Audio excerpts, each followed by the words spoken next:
Dear viewers, welcome to Global Flash and we informing you about latest earthquake update.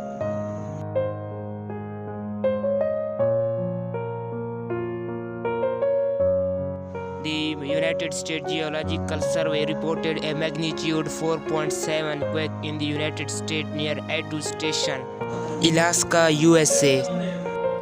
The earthquake hit early morning on Sunday, March 13, 2022 at 2:52 a.m. local time at a shallow depth of 6.2 miles.